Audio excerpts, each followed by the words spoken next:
OST 2016. This is interviews, music reviews, and more. This is The Hodder Show. What is up, everybody? We are on audio here today on episode 317 of The Hodder Show. I hope you guys are doing absolutely fantastic. Thank you so very much for tuning in and clicking that play button on today's episode of the podcast. I have a stellar episode for you here today, as I try to do every single week right here on The Hodder Show. I'm sitting down and chatting with the creator, executive producer, sound designer, and voice actor for my favorite podcast, The Grey Room's Jason Wilson. We have a super fun chat as we talk about the bad dream that started the journey to create a fictional horror audio drama podcast, the story behind the narrative, how the angel of the Grey Rooms, as Jason calls him, Graham Rowett, came into the picture, building the Grey Rooms team, because there's a whole team that helps out with this show, and they're very important. He talks about that in detail. The amazing Discord community that I am a part of and love so very much, where the inspiration for his squishy, wet, uncomfortable, and disgusting sound effects come from, his future goals for the show, and so much more. I cannot stress enough how much of a fun episode this was for me. Definitely one of my favorites I have ever done, and I really think you guys are going to have an absolute blast listening to this. And there may or may not be an appearance during the episode by a favorite character of mine from the Grey Room, so stay tuned for that. But without further ado, let's jump into my chat with Grey Room's creator, executive producer, voice actor, and sound designer, Jason Wilson. And it's time for you to choose a door. You guys have listened to my podcast for the last year and a bit. You've heard me go on and on about how much I am obsessed now with audio drama podcasts, specifically horror audio drama podcasts. And one podcast in particular, you've heard me talk about a whole bunch over the last couple of months, because I've had a couple people on who did some writing for this podcast, and I could not be more excited and honored than to welcome on the man who is responsible for this podcast. He is the creator, producer, sound designer, and also voice actor for the Grey Rooms. Ladies and gentlemen, please welcome on to the show, Jason Wilson. Jason, what's up, brother? How you doing? Good evening, my friend. I'm about 2 shots of Crown Apple and a couple of handfuls of Maker's Mark. See, I'm doing fine. Doing just fine. Couple handfuls of Maker's Mark. Yeah, I can't even talk. It is what it is. This is going to be interesting.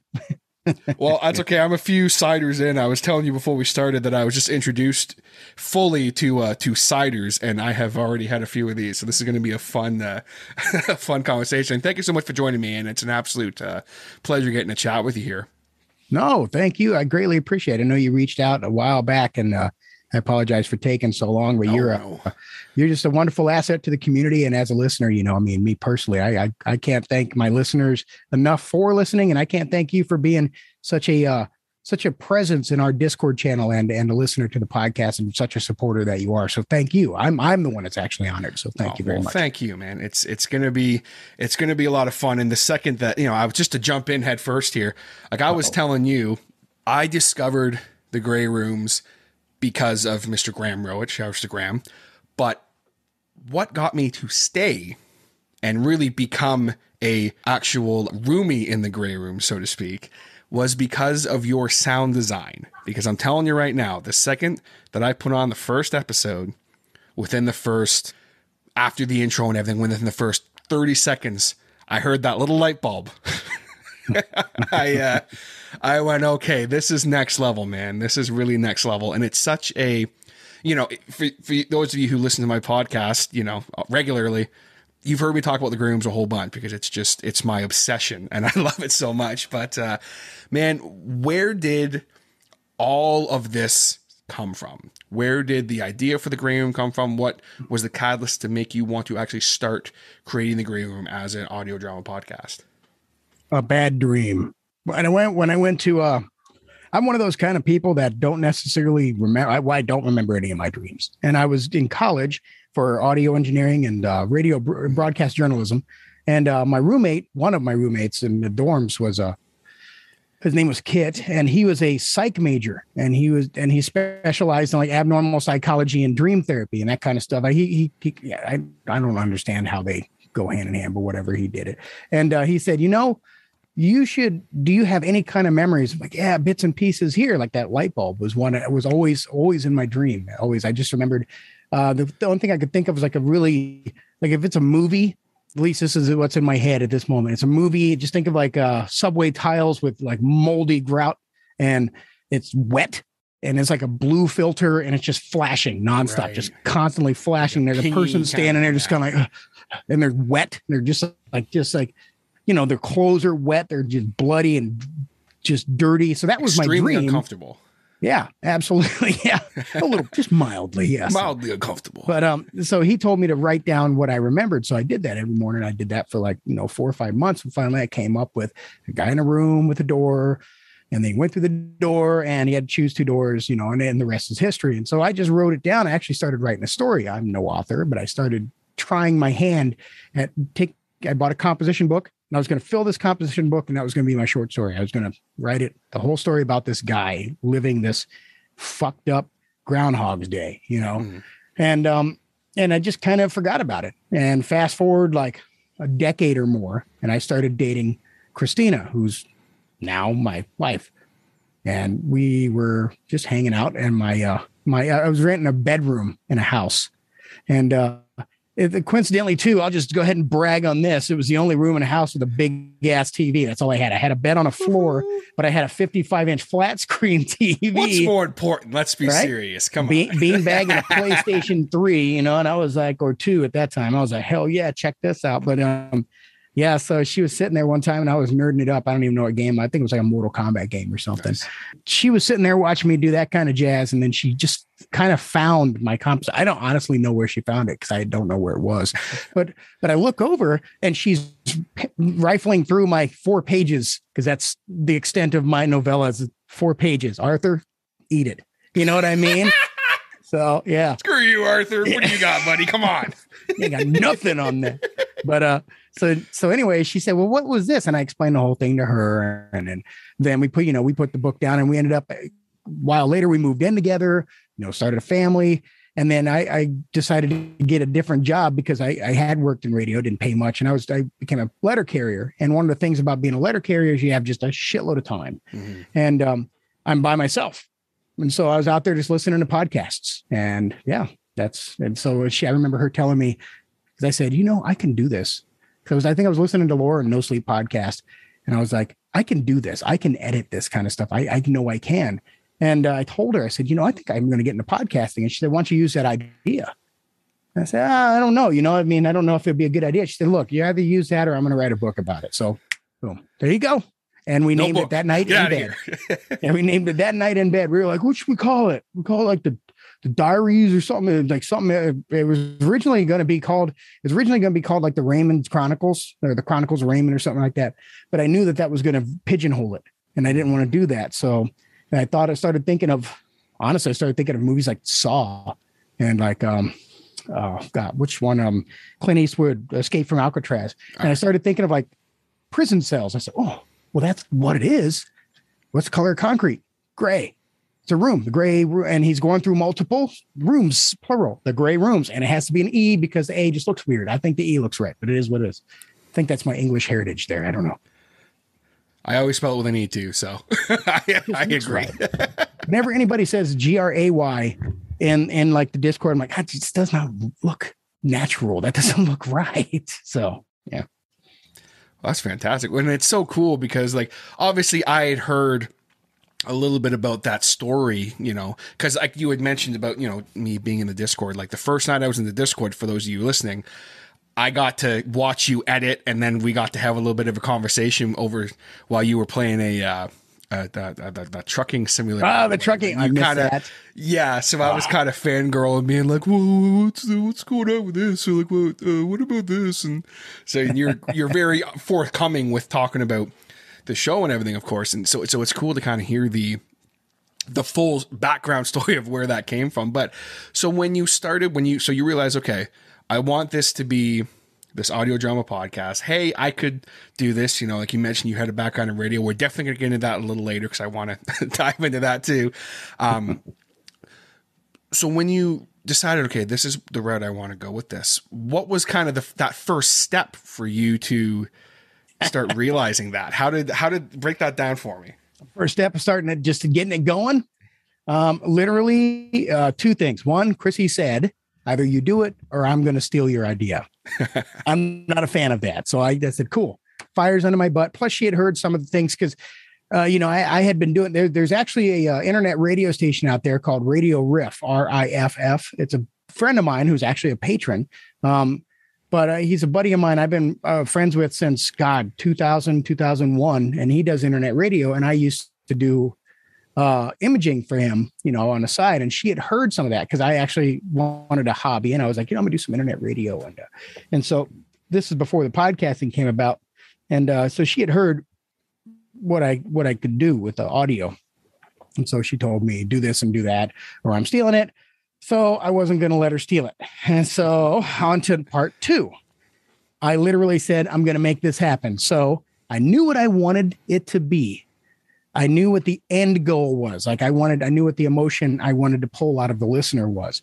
So I made a trailer, and spoiler alert, every voice in that trailer is me, except for two. Christina's in there and Jason's in there. You can hear them distinctly, but even Bob, that was me. I was the original really? Bob. Okay. Because originally I didn't think I was going to get such a gifted talent. I call him the angel of the gray rooms, Graham wrote. I never knew that was ever going to fall into my lap or ever become a reality. So, thank whatever God or whatever you pray to, but thank you, Graham Root. Because, seriously, I love that man big time. But so I made a trailer and I put the trailer out. I think it was in February of 2018. And I put a date on when I was going to release the podcast. And I remember I submitted, I put it online. Sorry about that. I put it online. And Chrissy looked at me and she said, Did you just put a trailer out for your podcast? Yep. Did you just put a date on that? I said, yeah. She goes, you don't have anything other than what you just did. You have nothing.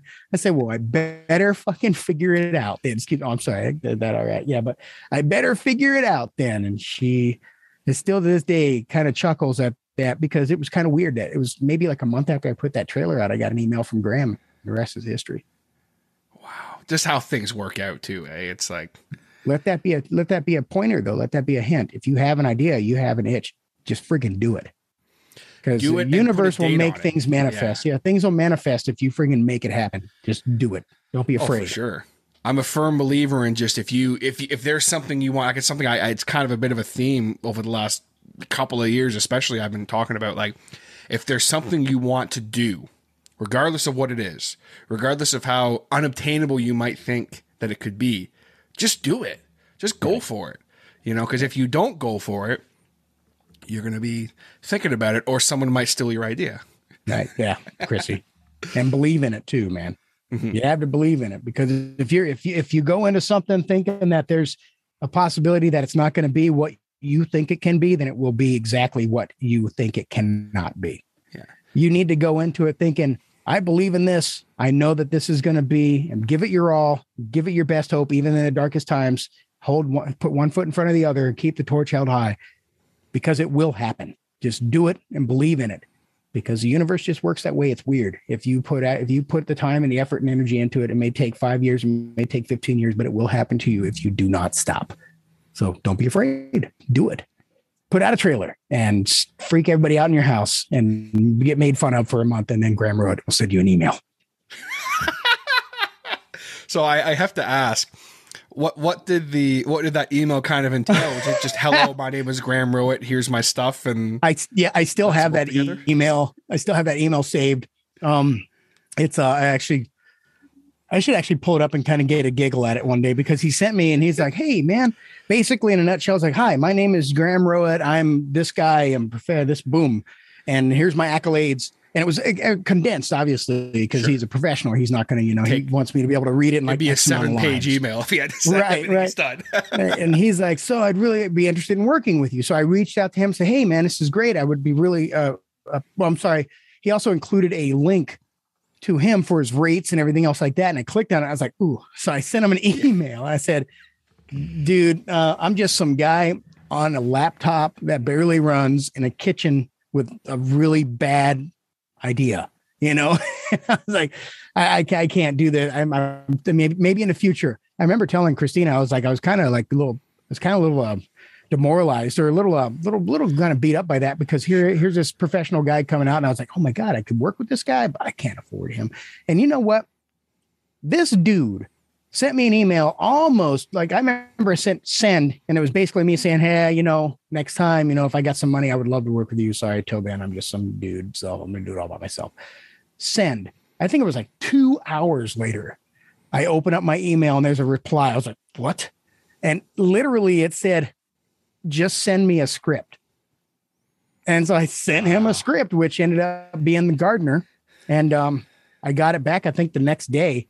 And basically Graham was like, well, when we get to that point, we'll worry about that. But right now I just really want to work with this project. And the rest is history. Graham, I do call him the angel of the gray rooms for a reason. Like he's something else, man. He is a raw, and I think he's an untapped talent in many regards. I do think that he should have like Emmys, Golden Globes, Tonys. 100%. I think he should be on everything. And the fact he doesn't is not anything on him. It's just the fact that people aren't looking hard enough for people like Graham Rudd, who are amazing. So love you, Graham. If anybody didn't know, if anybody didn't know.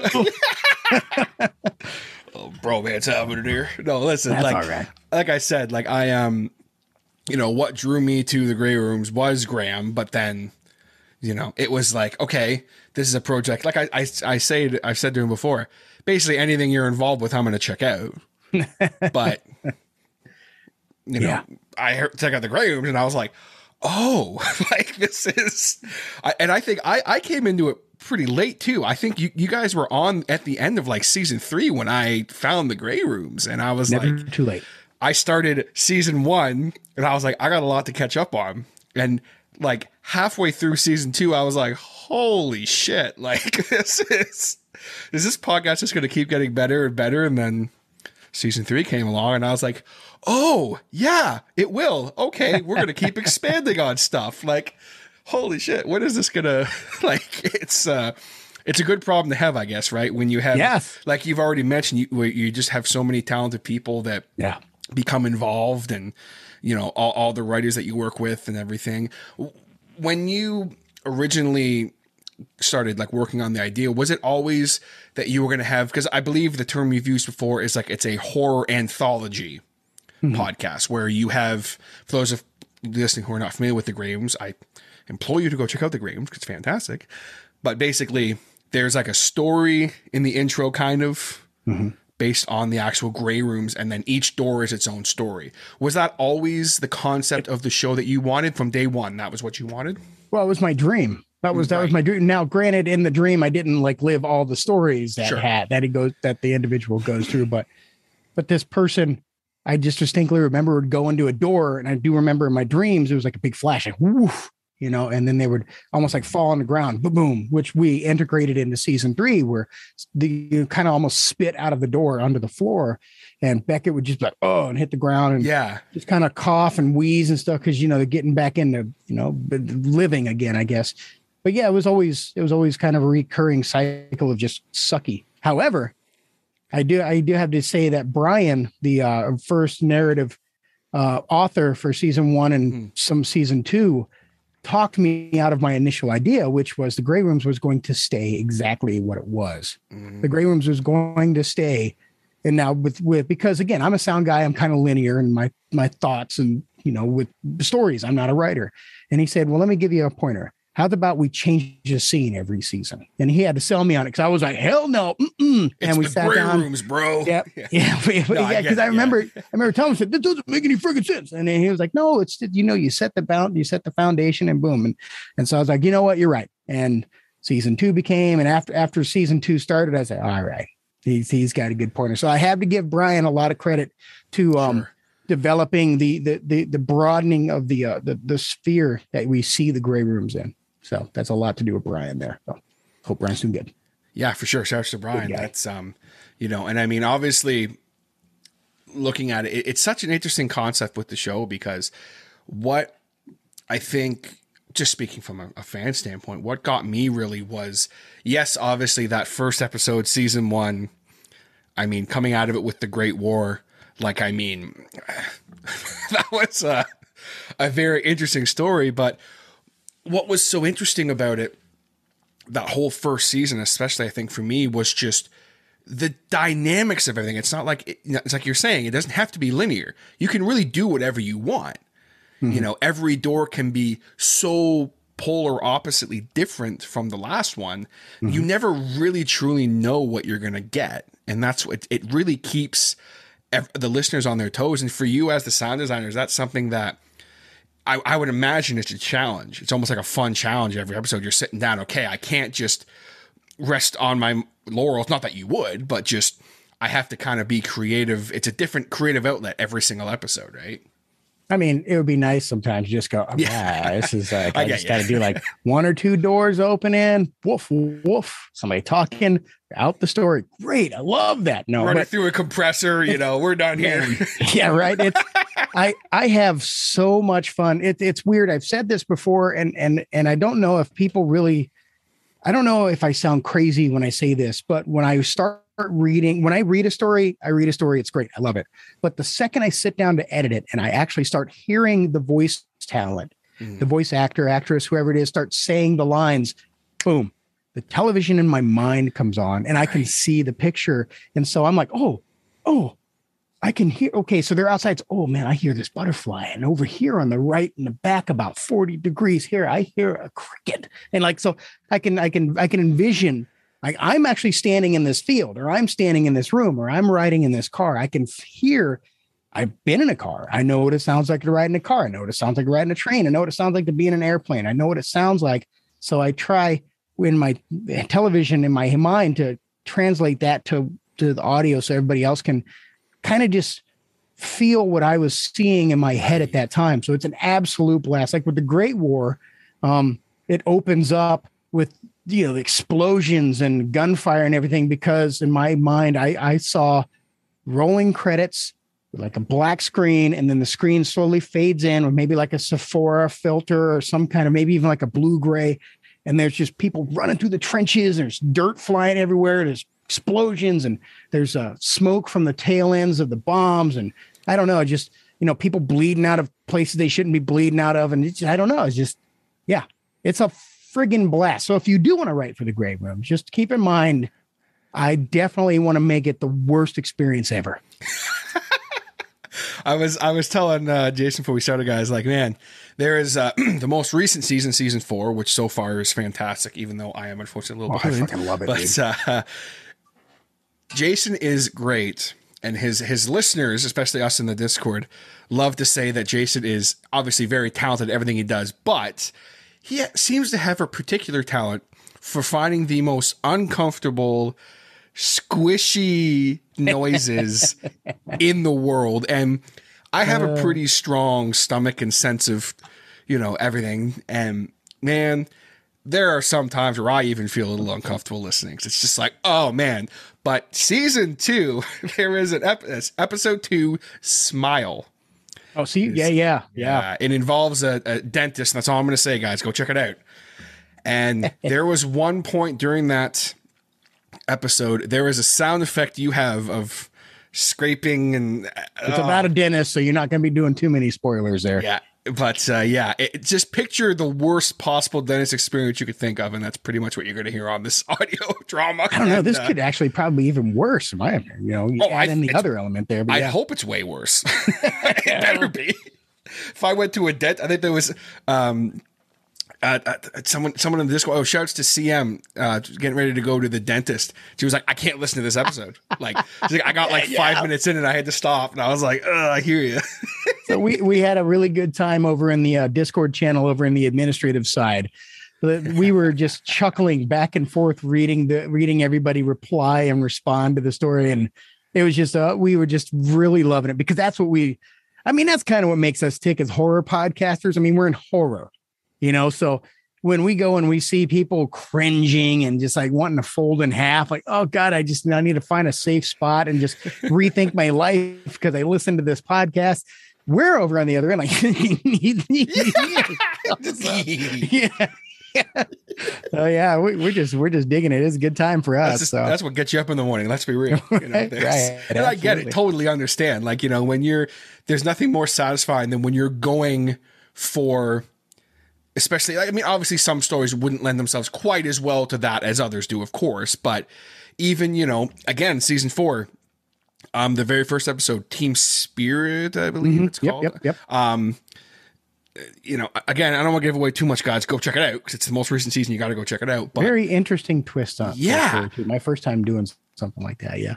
And fun. Even that, like, there's not a lot of quote unquote uncomfortable sounds throughout the whole thing. But then there's like one or two that's just like, oh, like you're this person's explaining what's happening. And I'm just sitting there like I said to you before, you know, I listen to a lot of podcasts when I'm alone at my last place I go for my job. So I'm alone in this office in an upstairs area and it's like pretty dark and stuff. So I'm like walking around doing stuff and I'm listening to this description of this thing that's happening and listening to the sounds. And I'm like, oh, I don't like this. I need to go listen to like a happy, like, I think I'll listen to something else, man. This is uncomfortable. I loved My Human. That'll make you smile. Just go ahead and listen to that, everybody. Yeah, I love season 1, episode 2. I Love My Human. Probably one of the most cult classic Grey Rooms episodes, I think. That's one that always gets brought up. Mike Lee, I'll tell you. If there's somebody I love almost on the same level as Graham Road, it's Mike Lee, I'll tell you. I love that man. He's dealing with some moving and everything else like that in his life, so he wasn't able to be with us this season. But which kind of sucks because if you go back and listen to every season, every pre-season story, for one, we kind of made a joke that we constantly killed Graham. Graham died every preseason, and it was Mike Lee that killed him.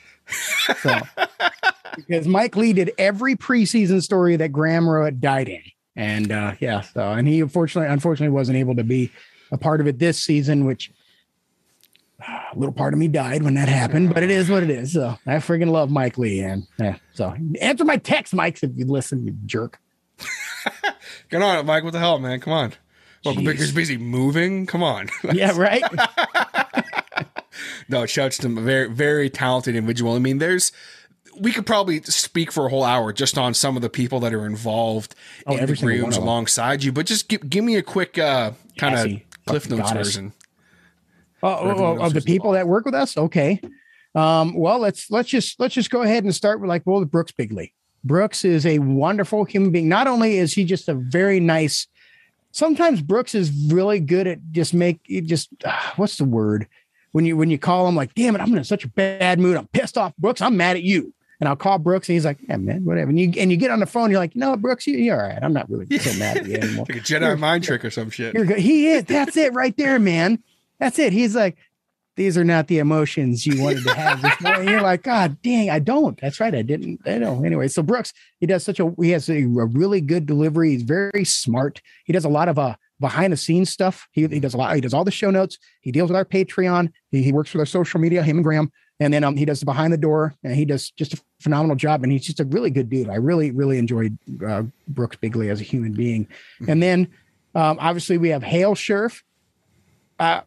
My working with Hale is kind of off and on because they are a videographer and they do such a wonderful job though. Oh yeah. The talent that Hale has is superb, which I'm going to get into the reason why I think the talent is superb a little later because this individual is phenomenal. But Hale is a wonderful human being. Every time I say, hey, Hale, I have an idea. They're like, bring it on. Let's do it. I want to make this awesome. Like they had an idea where I was supposed to be punching some meat, and as I was recording it, because some of these sound effects I actually record and use. Right. And like matter of fact, I believe it was convenience shopping. I actually was physically hitting steaks with my hand and everything like that in that story, and I put it up there. So all those sounds you hear were me beating the crap out of a steak in my kitchen, and then I ate it. It was wonderful. It was like 2 rewards at once. So, but they wanted to call it. They wanted to call it Jason Beats His Meat and put it So yeah, I was about to make that joke. So, and unfortunately, that never happened because I was like, hey, Hale, I'm sorry I ate that steak. And my bad. Yeah, so my bad. So it was delicious. Maybe one day we'll stage it and it'll be a really good time. But I mean, everybody is so absolutely. We already know how I feel about Graham Rowett, and and we have a newcomer, Tori Miller. Tori was a fan that was an author that kind of came and hung out, and she's just phenomenal. Like, just a great human being, helps me with the IT stuff, really supportive in the behind the scenes jazz. Helps me with the show notes, helps me with some of my scripting. Because believe it or not, I know I sound like I know what I'm talking about, and the intros, outros of those, that's only because it's written down. I promise you. If you were to let me just go off of my hip, it's going to sound like this. Yeah, it's not going to be good. So Tori, phenomenal. Not to mention, Tori is in the new story I'm working on right now for a couple parts, and she did a great job. So nice. Well done, Tori. Nice. Okay. Yeah, I've had many a conversation with Tori, so big shout out to Tori. Tori's phenomenal. Tori's phenomenal. Not only as a coworker, I guess, in a sense, but as a fan and just as a person. Like, and then Emma, obviously Tori's significant other. It's always great. Again, this is all tying back to the Discord on that one because Emma goes in there and does her work, and it's just beautiful. I love the outpouring of expressions, expressionisms. Is that the right word? Or it is now. Creativity, I guess. Yeah, there you go. I coined it today. Anyways, the outpouring of creativity in our Discord channel. Like, if you're not there, you're missing out. I promise. But you really are. Honestly, yeah, it's a phenomenal place, and I definitely don't want to forget anybody. And I'm trying to summarize this. And if you let me go, I'll go for 2 hours. So I'm really got to shut myself up. But two people besides Michael Zinke. Oh, I cannot forget Michael Zinke. When Michael Zinke came in, which, by the way, again, the angel of the Grey Rooms brought Michael Zinke in. Graham Rudd. And Graham's like, hey, I got this guy. Let's talk with him. And so we come to find out with Zinke with all of his accolades with like Destiny 2 and all that kind of jazz. Yeah. And then he was like, yeah, this is my idea. And he sat us down and he was like, here's my spreadsheet. And this is my brainstorm, and bang, bang, bang, bang. And I'm sitting here and just like, what did I just watch? What is this? I'm totally amazed with what's going on. This guy has this charted out for like 15 seasons. I'm like, let's do this, bro. Come on. And then I want 15 more after that, man. So Michael Zinke, oh, what an amazing, not just an amazing. I mean, just listen to the seasons anthologies. That's all him. I have no input on that. He just goes and he's like, Jason, here you go. I listen to it as I edit it, and I'm like, this is freaking amazing. Now, granted, I know where we're going to end up. Kind of like, sure. Okay, I know I got the, Cliff's Notes versions, everything going on, but I don't know the odds and ends. Like, honestly, I really didn't know they were going to be the way it was now in season 4. I'm not going to break any spoilers. Sure. You know what I'm talking about? I really, until I heard it, I said, this is genius. But anyways, Michael Zinke is an amazing human being. And then J.M. Scherf, probably becoming one of my best friends on the face of the earth. I will, if you'll allow me, after I give the next person credence or credits, I will tell you the whole story about J.M. Scherf. Please do, because I'm a huge fan of his work. That makes two of us. That makes absolutely two of us. I cannot tell you how much I love that man. Like, just him and Dee, his wife. I cannot tell you. Like, I can't wait to just hang out with it. Like, when we get to where the Grey Rooms, like for example, when Netflix and Shudder come around, which they should, if you're listening now, like today, let's go. This is the Grey Rooms is totally a television show and or a continuing movie. Think of sequels, like all these bad movies out there, like all these crappy sequels. Like, look at what they did with Final Destination or Saw.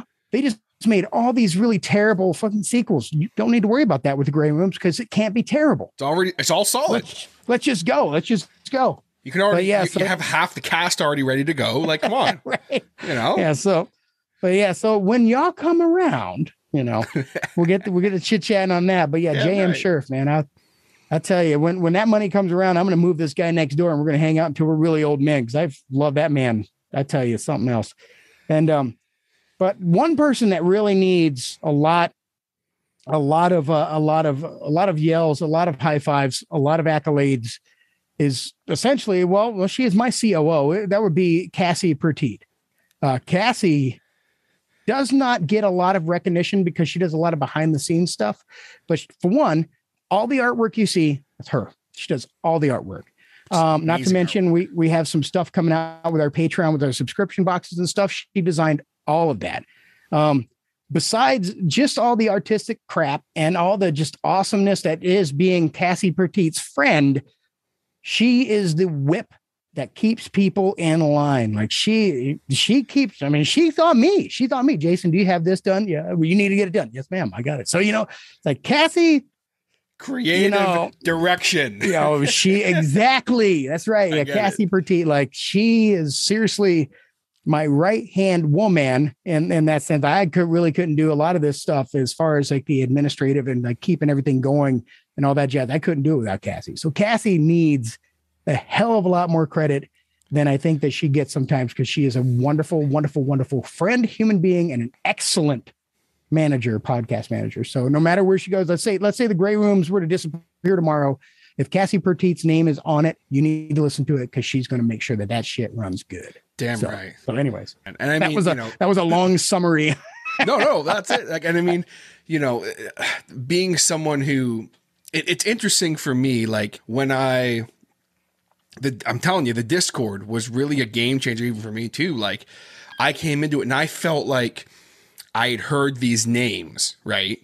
And then it's like, oh, I'm literally having a text conversation with this person now. And it's like, whoa, like this is really cool. As a fan, it's like, this is really cool, because you can't help but think of, and I'm sure you get this too, where you can't help but think, oh, these are like these next level people. Like, oh, yep. I can't possibly have anything in common with these creative geniuses. And then it's just like, oh, they're people too. And they're just people, David but they're Cummings. just very creative, talented people. David Cummings is the name that comes to my mind, because the No Sleep podcast was very instrumental in my influence. And it was just pushing me along, not really the influence of the show, because I always liked horror, but the No Sleep really was the one I listened to, because Laura was, documentary narrator kind of stuff, which was cool. But I listened to the No Sleep podcast. Oh, there's sound effects, there's music. Oh, I can do this crap. And I remember Graham kept bugging me about a story one year, season 1. I believe it was, I believe it was Ground Level. I think it was number 9. And I was sitting in my little corner, because you sit there and talk about your nook. That's exactly how I ended up getting to. I find like a little corner in my house to edit my stuff. And Graham kept bothering me. Man, I don't know about the audio on this story. You need to listen to this story. And I wasn't there yet. So I said, all right, I'll listen to it. And it was around my birthday that came out, that I got the audio, and I was sitting there and I turned it on, and I'm just leaning back in my chair, and I was just listening, and it hit me. I was like, wait a minute. I said, hang on. And I leaned forward and I looked over, and there's Chrissy like out of the corner, and she's got her phone up and she's recording, because Graham had reached out to her like, I need video evidence of his reaction when he sees David Cummings is recording, like doing a story, And I was like, wait a minute, what the heck? And I look over and I see the camera, and instantly it clicked. I was like, you son of a motherfucker. So I was like, you God damn it. But then I was like, are you kidding me? This is David Cummings. Yeah. So, and then again, so I never ever thought in my life that I would ever get to work with, talk to, or meet and anything like that, David Cummings. And I've had conversations with him in DM, and he does a lot of Gray Room stories. I've interviewed him on that Behind the Door, and he's just a great guy. And I yet to meet him, but it's going to happen. And that's going to be a great day, because it'll be David Cummings and Jason Wilson in the same picture. And that right there will be the finality of everything. They'll be like, oh my God, look, there it is. Jason is at his, what is that? What's that like in Buddhism when they reach their pinnacle? Maybe Nirvana. Thank you. Whatever. That works for me. Close enough. There it is. Yeah, there it is. It's Jason and David. So yeah, no, I absolutely feel you. And so if anybody listening out there, come over to our Discord, because I'll tell you something right now. We want you there because we want to hang out with you. We're not unreachable. Like, I will play video games with you. I'll pop in there and I'll tell you fart jokes. I don't care. I'm just a normal redneck Midwestern guy that knows how to make things sound gross. That's it. That's possibly the best description. I'm writing that down because I'm going to use that as the tagline for this. I've been dressed in redneck who knows how to make things sound gross. Yeah, that's it. That's fantastic.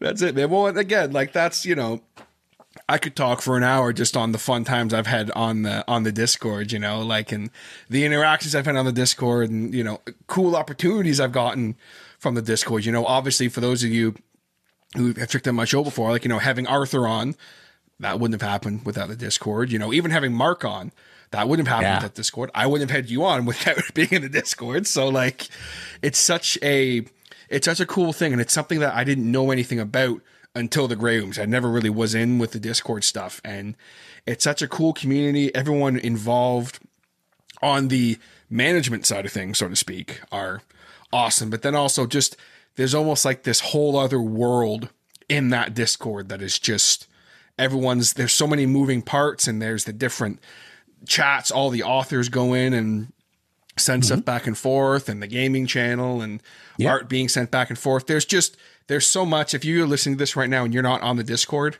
you need to check it out. You really do. Yeah. It's a literal community and stuff. So I guarantee if somebody's streaming, doing some artwork, or somebody's streaming gaming right now, or somebody's talking about stories, there's something going on. There's something for everybody. Really, it's a great place. And it's a great place too, where you can go and unwind, and you can meet people that are going to listen to you and not judge you and treat you like crap.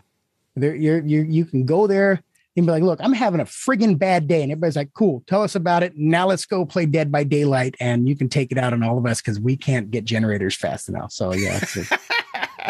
You can just kill us in a video game. It's fine. Yeah. It's all good. That's right. It is what it is. That's it. Well, that's fantastic. Well, we don't condone murder, but at the same time, I mean, the Grey Rooms, it's Dead by Daylight. I condone the shit out of that, murder the hell out of people in that game. I have seen I got to get in on one of those sessions, man. I have the damn game, and I got to get in on one of those sessions. You haven't played yet? Oh, you're coming in at the worst times. I haven't practiced. Yeah, so now I'm going in. Man, I'm going into public matches, getting 4 kills every round. Now you're screwed. Oh, no. I think I tried playing that game once, and I was like, I don't know what's going on. What do I have to do? Poor CM. We played in the game one time. CM was just, I don't know why, but CM was like murder magnet for me. Every time I turn around, it's like killing someone. Is that you, CM? Yep. Oh, my bad. Well, you're dead. Oh, there you go. Whatever. Is that you? Sorry. Stab. Yeah, my bad. I don't know. Just quit running in front of me. I remember one time I knew her character and actually avoided her. One time I was like, I'm leaving you alone. It almost felt bad. It's like, yeah. Here I am supposed to be a murderer with empathy. Or murderer with empathy. Like, I'm sorry, I can't do that.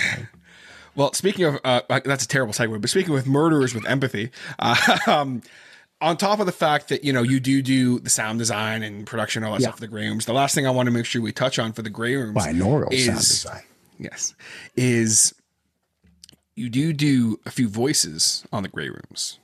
Now, obviously, for those of you who listen to the Grey Rooms regularly, you know who you voice. But for those of you who are not familiar and who maybe are going to start listening to the podcast, who is the main character that you voice? Who is a fun character, I would imagine, for you to voice? Well, my favorite character to voice, believe it or not, and you probably know already, it's the Warden. I absolutely love playing the Warden. Yeah. The Warden's fun just because I can be a flipping nut job.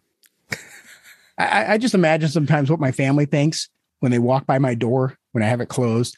And I'm just like, yeah, and they're just like going nuts in here. I can just imagine like, oh God, here he goes again. He's being that guy with that guy. He's a nut. Crazy. What's funny about it is it's not like it's a super crazy different voice from you normally. Like there are times where you'll say something and I'm like, you're literally talking in the Warden voice, but it's just, it's like, it's so funny. I would be breaking into that voice all the time if I was you. I'd just be like walking around all day, just like, well done. That's nice. Now the Warden approves. That's very good.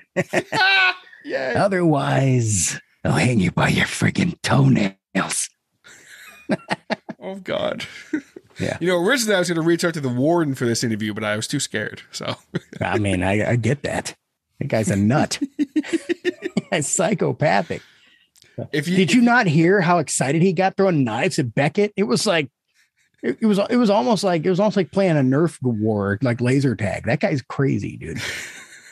So he's really like the backbone of the Grey Rooms for me personally. It's like just really, I get so excited. Like when I first just heard the Warden character, I was like, who is this guy and how do I get more of him? That's so funny. That's so funny to me. You want to know a little, a little backstory on that kind of stuff? Please. So the Warden was never really a part of the project, period.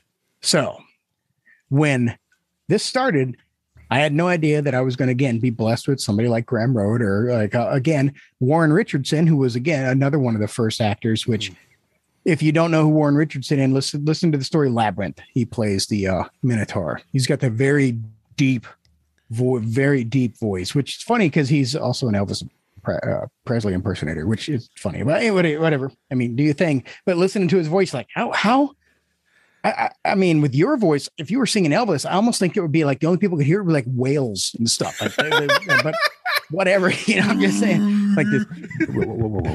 That was a verse. That was a verse. Did you get any of that? No, I didn't get any of it. Did you? I didn't. But yeah. So originally, Bob was just going to be me. Totally. I was going to be every voice because I didn't expect to have anybody else. And then Graham came along and we were talking about it. And Graham's like, oh, I'll do that. And then he sent me the voice and was like, wow, this is like the perfect person for Bob. And I said, well, and then the way Brian started writing Bob, he was relatable. Like Bob was supposed to be literally like Graham does a really good job of harnessing like a guy who's been doing a job for a long time and just cannot stand his job. But he was supposed to be far more evil. And I said, you know what? I want somebody to be the worst thing possible. And so I literally just voiced a character for an intro. And I just did an intro into a story and it was the Warden. And then Brian was like, who was that? And I said, oh, that was a guy I came up with called the Warden. And he's a freaking psychopath. And he walks around in this outfit and he's covered from head to toe in keys because he is the guy who makes and hands out the keys. If you've ever been in the room, you are on him. And that's all for all time. So this guy's got billions of keys hanging off him kind of thing or whatever, And Brian's like, let's run with that. And so the Warden was created because Graham came along and took Bob away from me. Thanks, Graham. I appreciate it.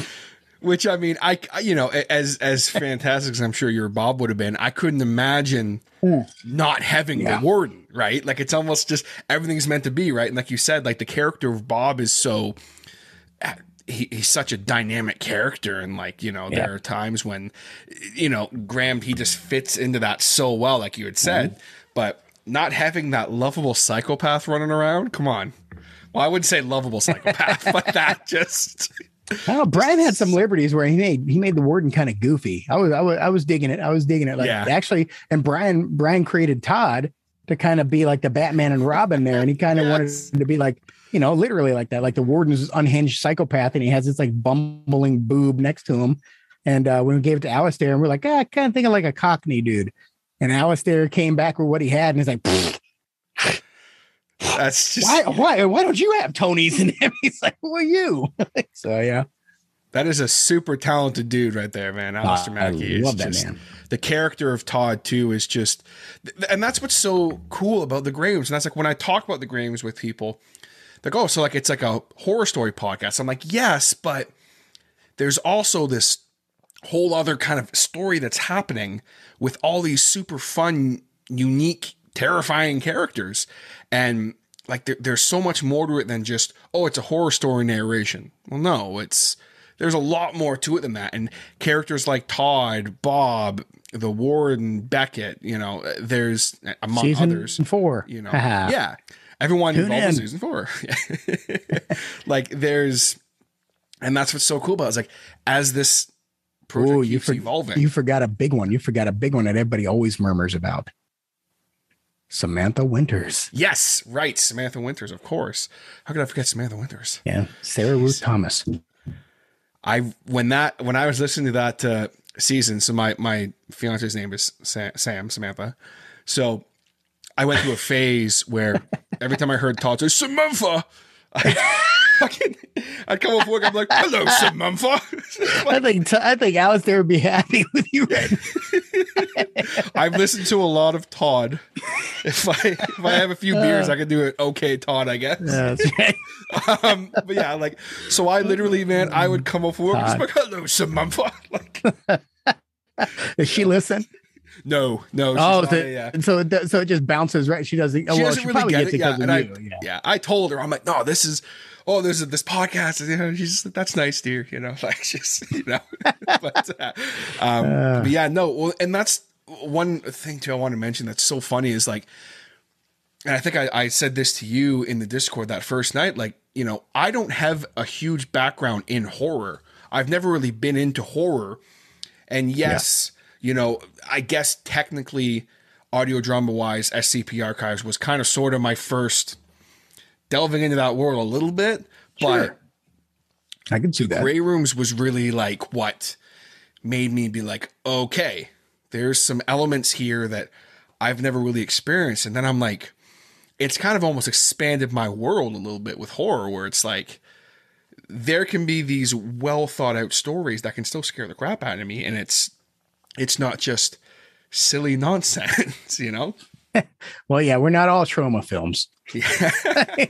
We're not all Toxic Avenger, which, by the way, they're doing a remake of, which is crazy. I can't believe that. But yeah, I agree. Absolutely. I've always been into horror, but one thing about horror that I absolutely love, and you just nailed it right there, is that it's very diverse, very broad. Mm-hmm. And it's not like horror can be classified as multiple things. Like, for example, Blair Witch Project. Would you really call that horror? Or would you call that like thrillers? Or would you call that like, you know, I mean, horror, if you get your heart rate up, it makes you, it puts you on the edge of your seat, get you breathing a little heavy, get you sweaty, get your palms a little sticky, you know? And I wish I could say I wasn't really big into horror, but I'm not really big into a lot of other stuff, but horror, that's my thing. You try to sit me down and like make me watch like a romance film. That is horror.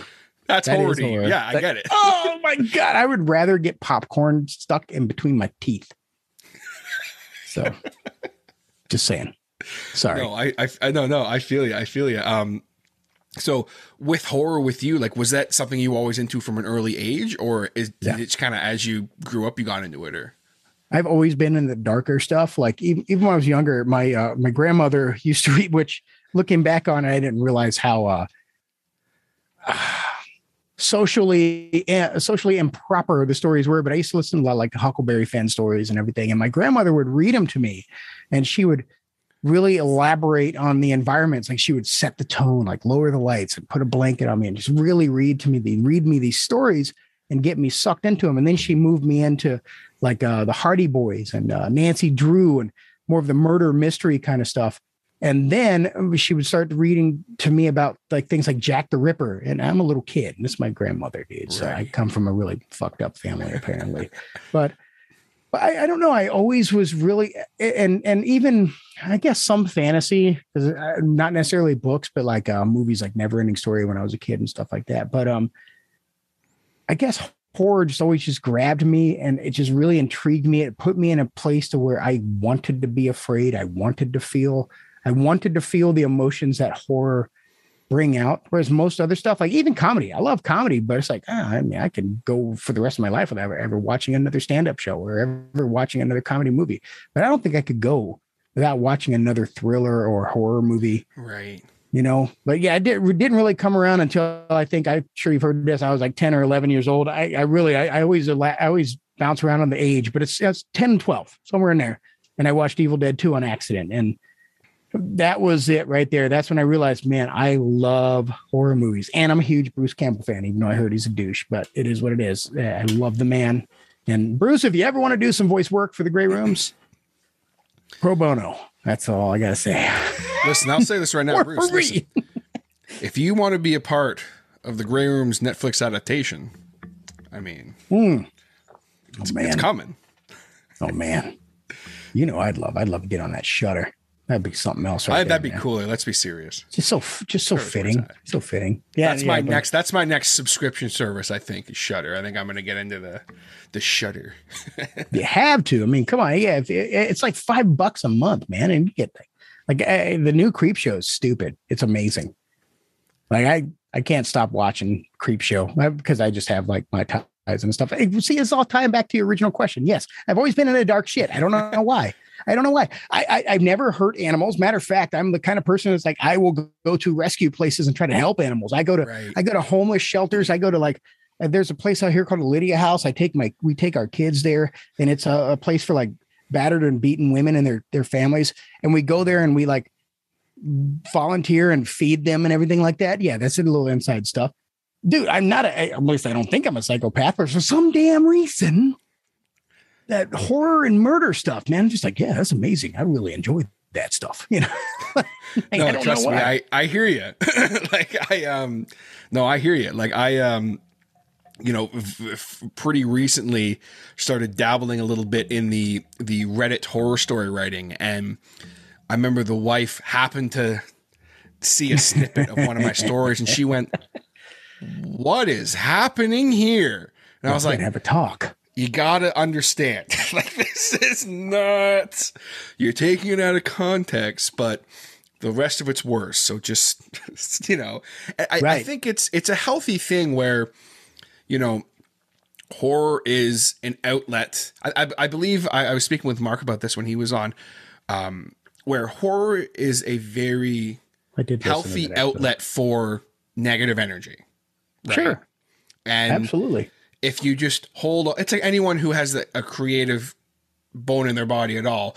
Like I always say, I'm someone who I have this creative energy I need to get out. And if I don't get it out, I start getting grumpy and I start getting that dark, not that I'm going to like go murder someone or anything like that, but just like I might start getting a little moody, or I might start. Will he?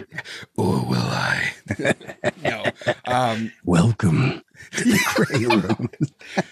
Here is your key, bro.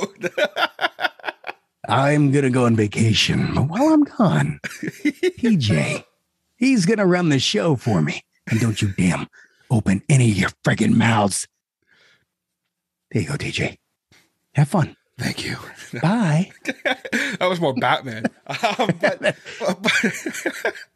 But I think it's a healthy thing, like to have that outlet, and some of the nicest people I've ever met so far in my life, even if it's just via, Zoom or whatever, have been people involved in that community, like nicest, most warmest, kind-hearted people that I meet, people who are like in comedy or whatever. And it's like, wow, you're kind of douchey. You're kind of not what I thought you'd be. Like, okay. So I don't know if it's just because you're getting all that, you're pushing it all out or what, but I totally understand what you're saying for sure. Yeah, I wish I had an answer to that. I really don't know. The only thing I could harken back to is the Discord channel again. Jump in there. You want to meet some friggin' people. He nailed it right on the head. Like, they're going to hold your hand and they're going to walk you down the path. Like, you want to be a writer and you've never done it? Come on in. You'll be a writer by the end of it. Here's what you need to do, folks. I gave you the 411. I'm not go ahead and send anything you have. TJ, by the way. Is that what you said? I'm not going to stop talking about the Discord. I love it. I can't help you. Oh, it's fantastic. I mean, I said something to Arthur Unk, our buddy, and within a couple of hours, he sent something back, and he had not only notes, but explaining why. No, yeah. And I was like, I learned more in that 5-minute read through of his notes than I have in almost the year I've been trying to do this. And I'm like, can't thank him enough for that. Cause it's like, it's made me look at things differently, and having that community to send things back and forth like that. And it's just amazing. It's absolutely amazing to watch. And just great people to get to know. I'll tell you, man, there's been many a times like Christina will go to bed early. Jason's in bed. I don't have to go to sleep. I'm bored off my wits. I don't feel like editing for the night, even though I probably should. Nobody on the podcast is listening right now, I hope. I'm glad to show good faith for coming here today and will not be held this line of scrutiny. I edited 10 pages and was like, damn, I knocked out a story. I need to take some time off and I'll jump in the Discord. And you actually, here's a funny thing. I was at work the other day as a mail carrier, and I was like, you know what? I'm bored. I don't want to listen to podcasts. I don't want to listen to music. I don't want to listen to like the wind blow through leaves.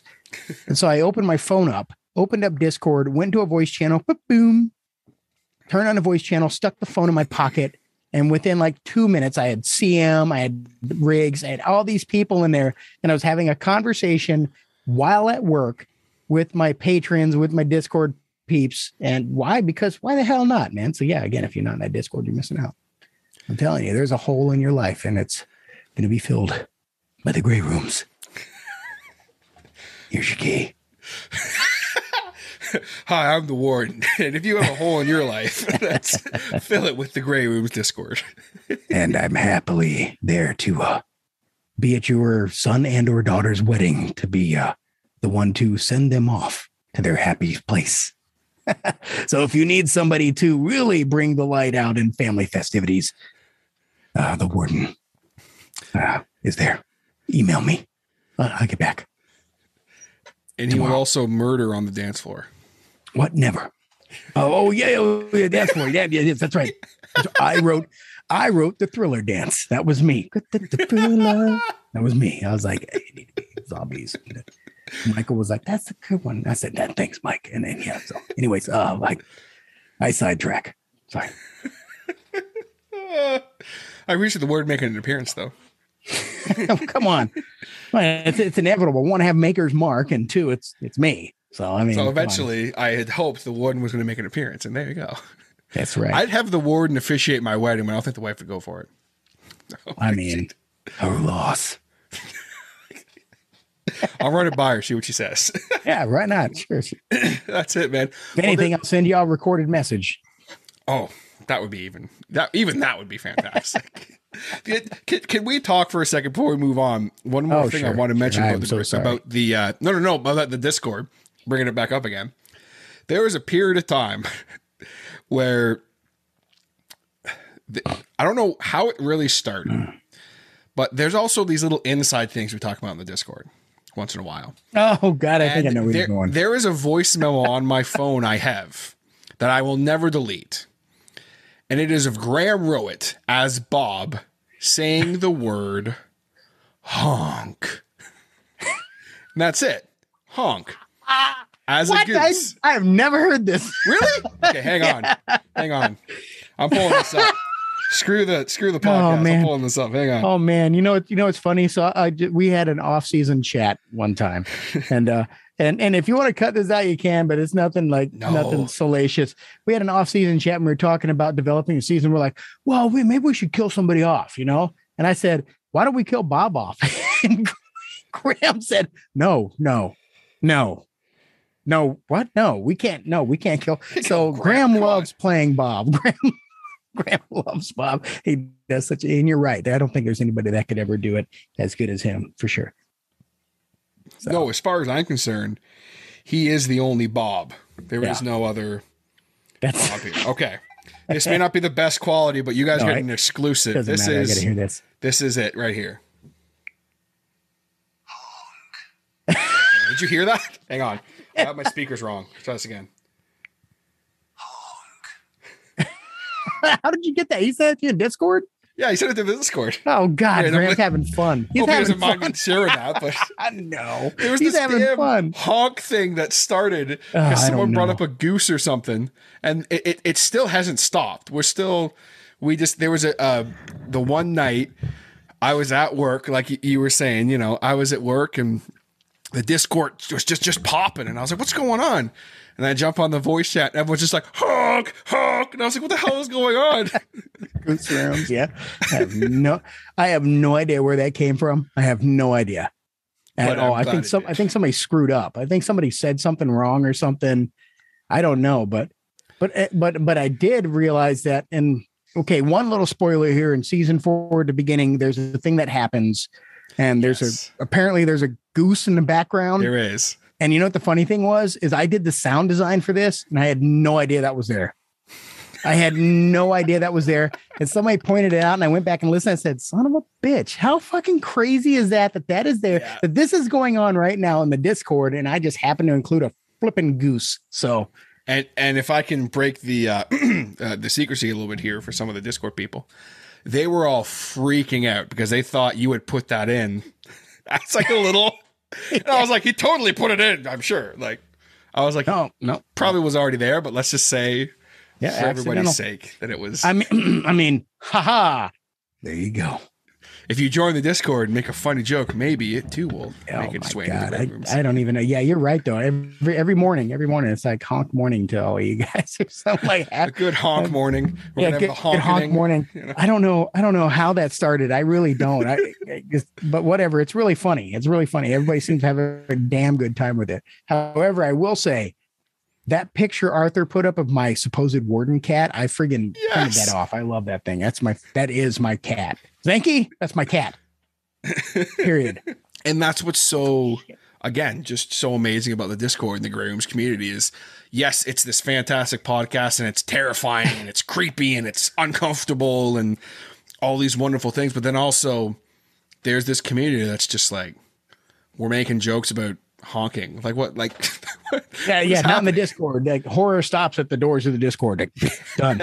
Well, sometimes, because sometimes the, some of those authors will give a little welcome message to somebody, and oh God, yeah, especially Arthur and Tori. They just. I had somebody locally here that I see all the time join our Discord, and they were like, "Yeah, somebody said something about getting bones for a tree or something. I don't know what the hell that was about." Yeah, you got one of our authors' greetings. That was for a tree. Yeah. They were like, I don't understand that. I said, you obviously don't understand what you got yourself into. So yeah, it's a great community. Absolutely. Well, one thing I want to make sure that TJ's there all the time. So make sure you bring your booties over to Discord, the Grey Rooms, and TJ's there. DJ, absolutely. You got a Discord, right? I do not, but he does next. Now. Come on over to the Grey Rooms. Yeah. Come over to the Grey Rooms instead. It's going to be a lot better. My Discord would be just me, like dancing around, like. Yeah, you guys want to watch me edit? But we trying to say. No, yours is interesting. Whatever. When I came on yours, I was like sitting there drooling over watching your likes. I was like, oh my God, is he going to do that? Oh my God, is he going to do that? God, I was like marking out. That blows my mind. Sometimes I sit there and I'm just like staring at my screen and I zone in. And just like, I'm like, how are the people watching this? This has got to be the most boring thing on the face here. That's why I'm talking like, yeah, I'd like to have like a zipper here, but I think I'm going to get like a shoelace and then I'm going to drop the pitch. So, because I'm trying to make it interesting. But I'm like, I'm just watching like, how in the fuck? Because it's just moving sound around. Oh man, I said, that first night I was on cloud 9 watching. So I was just like, that's how he does that. Oh my God. Like, I think there was something you said.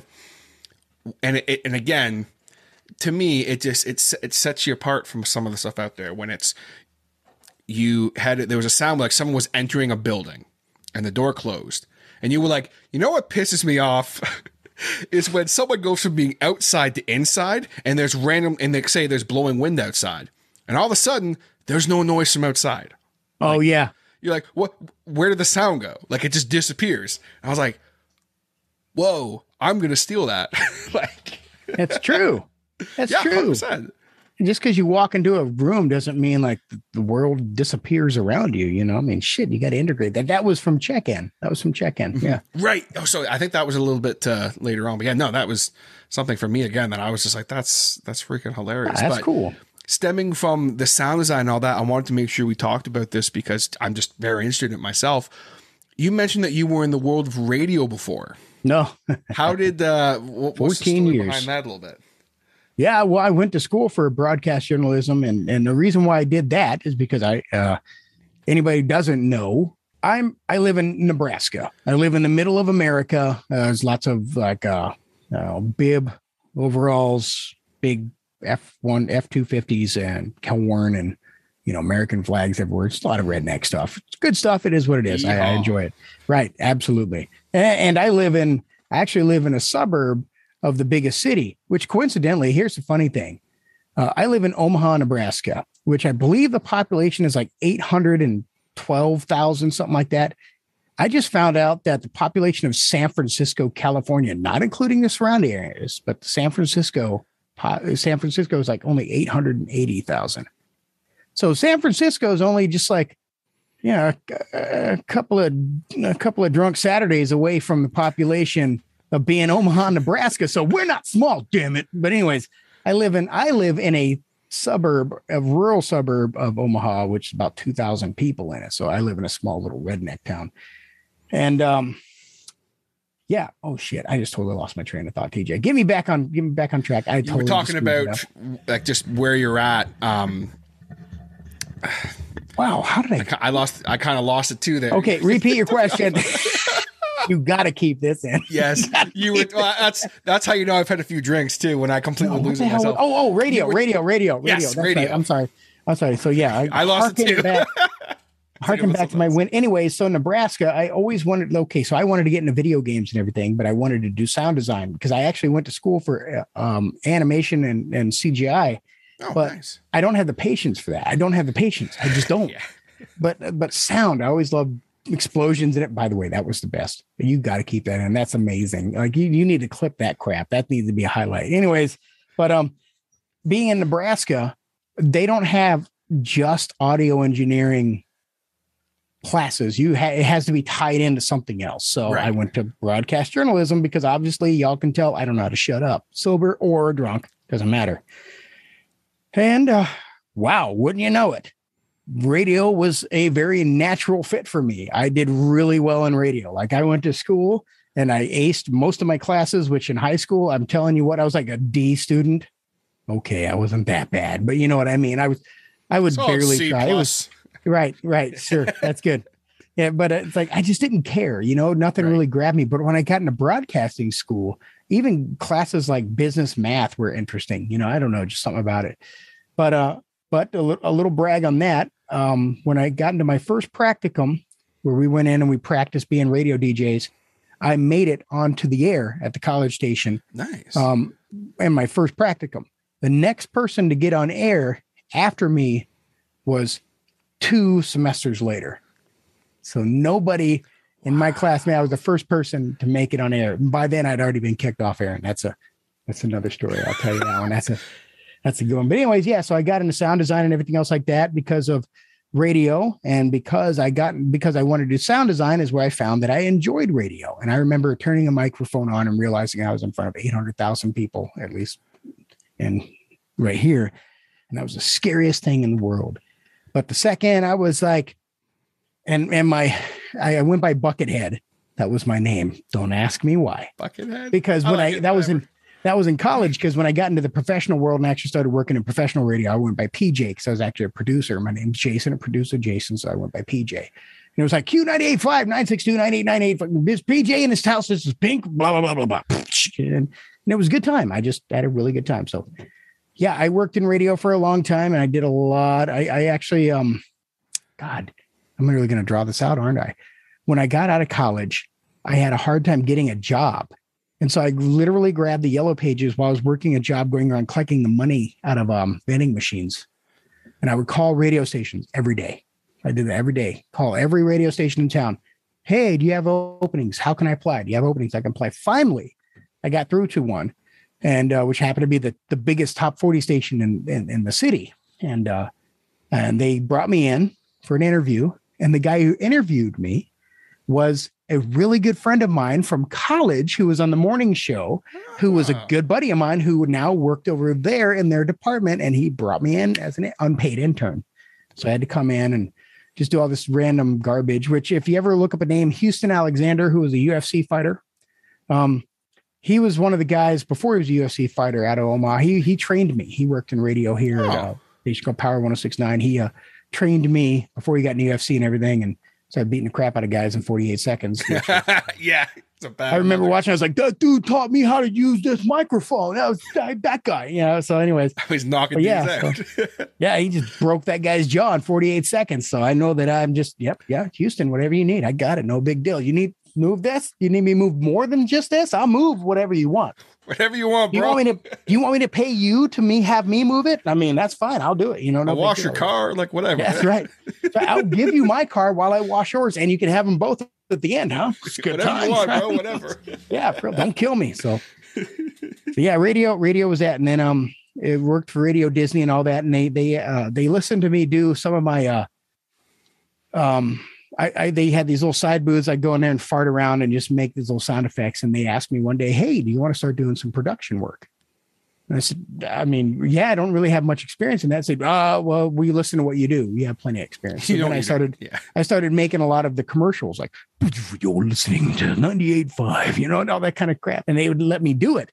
And so next thing you know, I spent half my days in a tiny little, like really tiny little space with a big mic in my face. And it'd be like, Ford, that's what you need to drive. And it'd be like, it was great. I just enjoyed that. And it was fun. Unfortunately, radio doesn't pay very well. So no. I remember one month, me and two other people who worked for Power 106.9 made that station $1 million in 1 month with our sales pushes. We got people out there, and I'm not a salesman, but we got people in. It was them selling it, and me voicing it, and we got that. Made them $1 million. They got us donuts and a paperweight. I swear to God, I'm going to find this paperweight and I'm going to show you a picture of it, TJ. I'm telling you right now. I don't know where it is right now, but it's a flipping paperweight. Thanks for your first $1 million month. Has your name on it in the year. And you're like, wow, I made you $1 million this month and you give me a paperweight and some Dunkin'. That's brutal. Oh my gosh. Yeah. So. And by the way, listeners, I wish I could give you some of your life back on that, but I apologize. No, that's it's mine now. Oh God, the warden's here again. Well, that's what's so funny. Like the second like I mentioned before, I have a good friend of mine's in radio, and he helped me out with the production of the show in the early days. And when I first started listening to the Grey Rooms, I'm listening and I'm like, this is different. The production, I'm listening and I'm like, this is. Like this guy either like has had years and years of experience doing this, or he has years of doing it in that world. I'm like, I don't know why. I can just always tell. I don't know what it is. Maybe it's just because I listen to it so much with my buddy. Just you can tell there's little things, little cuts, and the imaging and stuff like that. Where it's just obviously with the Grooms, you're not doing like imaging like I have on my show or anything, but like I don't know if it's just. It's this weird, almost second sense I have where I'm like, you were in radio. You had to have been. And what was so fun for me was I knew that about you. And then the preseason for season 4, Dead Air, came along. Oh, yeah. And that was fun to hear, man. That was fun to hear. I had so much fun with that episode. That was like, I had like PTSD, Vietnam flashback kind of stuff. I was like, what's in the bush? It's like, yeah, it was nuts. Yeah, hearing you do like the call out and everything, I was like, that's just fantastic. Man, it's nuts. Yeah, every now and then, one of the local stations will still play one of my station IDs, and that's from Q 98.5 962 9898. And every now and then it pops up. It's usually on the overnights, but every now and then it pops up. I'm like, holy shit, that's like 14 years old. That's freaking hilarious. Yeah. That's how you know it's good, right? When they want. I mean, I get that, or they're just lazy. But yeah, I'm sure it's not the laziness. I'm sure it's the this one's really good. Let's just keep using this. I don't know. I worked there. Yeah. Oh man. Well, listen, it has been an absolute pleasure chatting with you, man. I could chat with you for another 2 hours, just getting to dissect everything and getting to just kind of shoot the breeze with you. But just as we're getting ready to wind down here, there's one more thing I wanted to make sure I ask, and I kind of want to put you on the spot a little bit. Uh-oh. I'll try to keep it brief.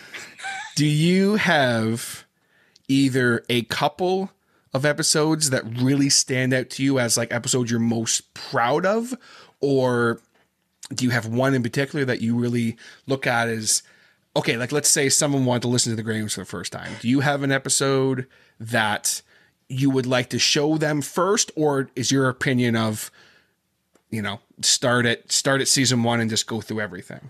I mean, I would definitely say start at season 1 because it's going to make sense. If you don't do it that way and you come halfway in, you're going to be kind of lost. What the hell's going on? But honestly, I mean, Arthur's episode, Ice Station Bravo, was probably the biggest one I ever did cinematically. Like, I really enjoyed that. Plus I had Mike Lee's band in that. I thought that was really cool. Just like a big collaboration of stuff. But I got to say that, I mean, I loved My Human is up there, but the one that I'm probably this is going to sound ridiculous, but the one I'm proudest of, and it's just because it was really the one that got everything going. It was the one that really got it. It really made it real. Like it made me go, okay, all right, this is the real deal. And I can really do that. I remember Chrissy like listening to it on a set of headphones, turning the lights off and going into a corner and just like pushing the headphones on her head and coming back going, wow, that was really good. But Falling, the very first episode ever. And I had actually asked Mike, I said, hey, write me a story about somebody who dies this way. And he said, gotcha. Boom. And like a couple of days later, I had that story. Then Graham voiced it. And I don't just Falling to me. I absolutely love that story. But to kind of piggyback off of that, JM was not part of that. And real quick on JM, real quick. I know that you're running out of time. I'm sorry. No. I don't know how to shut up. I don't know how to shut up, so I can just continue on and on and on. But JM, when I wanted to do this, I was looking for a really good theme, and I originally wanted to be kind of like spooky, ghosty kind of theme. Right. And I came across him on YouTube, and he had one called like The Other Side. I believe that's what it's called. You looked it up, JM Sheriff, The Other Side. I'm pretty sure that's it. Look, that's the one that influenced me to contact him. And he said, this is how much it costs. You got to pay me half before I talk to you.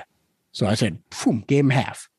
And Chrissy was like, what the fuck? You spending that much money on it? It's like, shut up. It's worth it. You know, obviously not like that, you know, not in that tone, but close. But yeah, I mean, close. Is she here? I mean, puffing chest. Yeah. Right. I got the door closed, dude. Yeah, and then I said, I'm safe. I'm good. I got the door closed and there's sound panels on there. So we're good. But yeah. So anyways, they called me. I told him what I was thinking. And then he came back a couple days later and then he did another draft and then boom, I paid him the rest. And then I put the podcast out and I called him again and said, hey, I need a musical bed.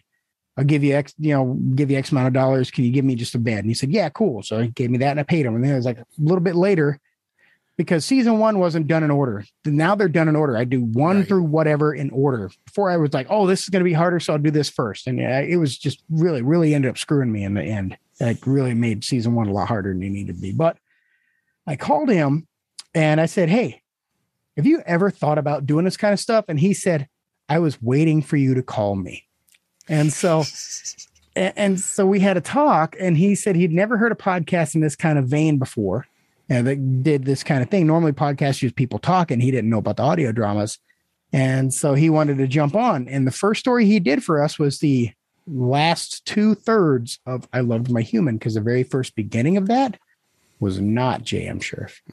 That was audio that I had done. So anyways, he came in and that was there. And I don't think that he gets enough credit too. That's why I wanted to like touch on him later when we were going through that stuff, because you want to talk about somebody who really sets the pace for the gray rooms. That's friggin' JM Sheriff. That guy's music the sound effects make you see the environment. The voice makes you hear the environment. The music makes you be the environment. So JM Sheriff is definitely a wizard and a wonderful human being. So if I were to go into a story that included JM Sheriff that wasn't Falling, oh my God, JM Sheriff's done so many of them. But I honestly have to sit here and say that probably outside the finale of season 2 with Samantha Winters, especially part 2 when they were outside with Bob when he did his transformation and everything. I think that was the first time I had like literal goosebumps all over my arms listening to what JM does. Now, like every time he does anything, I'm like, oh my God, I love JM so much. But yeah, so this is so good. But Falling would be just start from the beginning. You can't go wrong. Yeah. There's a learning curve. You can listen to it until I'm learning how to edit audio dramas because I'm not really used to that. But now I think I kind of got it down to where it sounds natural and normal, but you got to start from the beginning because it's a ride and we need you there. And come over to Discord because we're going to play some Dead by Daylight. And you'll probably get killed, but you're going to get killed. You're going to for sure get killed. No, you're dead. There's no hope. There's no abandon all hope, ye who enter the Discord chat with the Dead by Daylight. and I'll have your key for you. So, TJ, love you, man. Yeah, man, I appreciate it. And I mean, you know, I am a patron as well of the Grey Rooms. And I mean, I can't say enough wonderful things about the Patreon and, you know, getting the exclusive episodes that we do and all the exclusive content is so much fun. And I mean, you know, I can't say enough just fantastic things about the Grey Rooms and everyone involved. And Jason, I appreciate you taking the time to get to come out and hang out with us and being so candid and just having a great time with you. It's been a lot of fun, man. I don't think I know how to shut up, man. And I appreciate you being here, dude. I don't know. I just have a really good time, and you nailed it, by the way. Real quick, I love every single one of you. You're a patron. You're the man. All of y'all that are patrons, I'm telling you, I'm not trying to just stroke your toes. You make this possible. You literally do. If I could show you a picture of where I started to where I'm at now, that is all because of you. What we have coming in the works here is all because of you. So thank you for your support. And even if you're not a patron, listening, telling people about it, spreading the word, getting more ears in, that's all we can ask for. But if you are a patron, again, I am and forever in your debt. You don't understand that you make me live a pinch me moment at all times. I truly love y'all. So thank you. Well, that's it, Father. Well, where can the good people find you and the Grey Rooms if they want to give you guys a follow and check you guys out? Obviously, I'll have some links down below, but sure, I can only have a couple. So, well, I mean, if you can't figure it out in any podcast app, look up the Grey Rooms, which we would recommend heading to iHeartRadio or the Spreaker app in iHeart, because we were picked up by them. So we are an iHeart publisher. Right. Yes, that's fantastic. Yeah, man. So on that too. I totally forgot to mention that. No, that's fine. That's a big deal. That moves us up. That moves us into the top 1% in the world as far as podcasters in our category. So, but you can look it up on iHeartRadio, Spotify, go there, any of them, just type in the Grey Rooms with an E, or if you just want to do it the easy way, thegrayrooms.com. And I own both spellings. So you can put an A or an E, whatever. It is what it is. The big thing is come to Discord. You can go to the .coms. You can go to all that to listen to the episodes, but go to the Discord, and then look up the Grey Rooms. Come in there. We'll connect you to everything. And we'll also connect you to the world's greatest community. I promise. Absolutely. And I'll see you guys there when it happens. Hell yeah. Hell yeah. Awesome. Jason, thank you so much, brother. Yes, sir. All right, folks, there you have it. My chat with Jason Wilson, the creator of the Grey Rooms. I don't really know what else to say. That was, without a shadow of a doubt, one of my favorite recording sessions I have ever had in the almost 6 years of doing this podcast. Just so much fun, man. Jason is a great guy, a great friend now, and one of my favorite creators. So what else can I say? A huge inspiration to me as far as with his sound design and producing and his voice acting as well. And I did forget to mention to him on air, and I meant to, and I'm just realizing this now that I didn't say anything, but his version of The Raven was what really inspired me to do my own version of it. So big shout out to you again, Jason. Thank you so much, man, for being such a great guy, great friend, and for being such a fantastic guest. And if you are listening to this and for some reason you have not checked out the Grey Rooms, what are you doing? Stop what you're doing right now. Just the episode's over. Go listen to the Grey Rooms right now. It is amazing. It deserves your support. It deserves your 5-star ratings to help this podcast grow. I cannot stress enough, the group of people behind this podcast are amazing. Something tells me you might hear from more of them coming up on the show. But they deserve your support, man. And the content they do, as far as I'm concerned, it's the best audio drama horror podcast out there.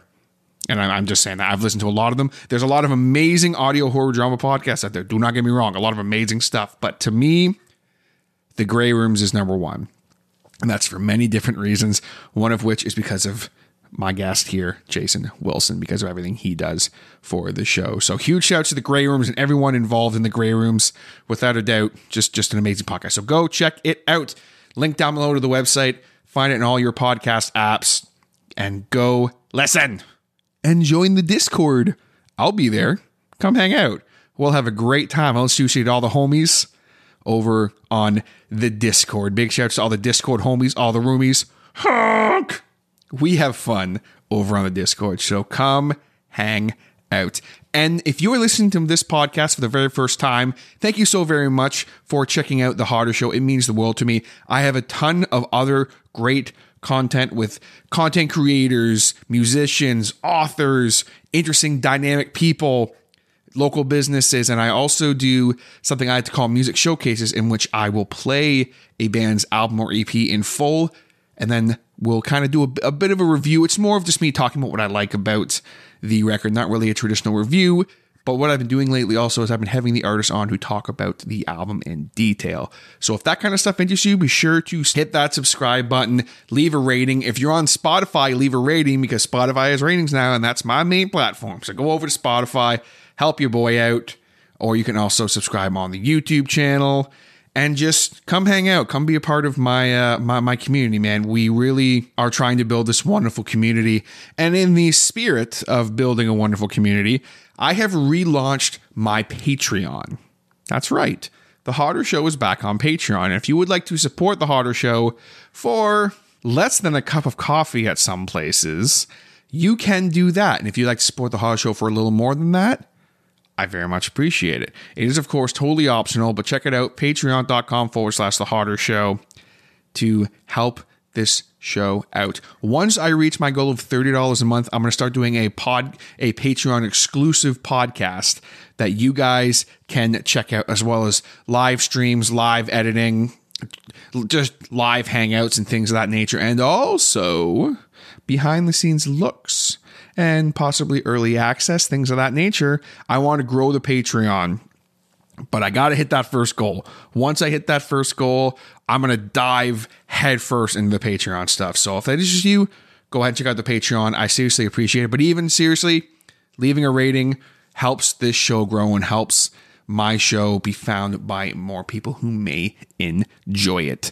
You can find me on the social media at The Hodder Show on Facebook, Instagram, and Twitter. If you have any questions or comments or would like to be on the show, hit me up at thehoddershow@gmail.com.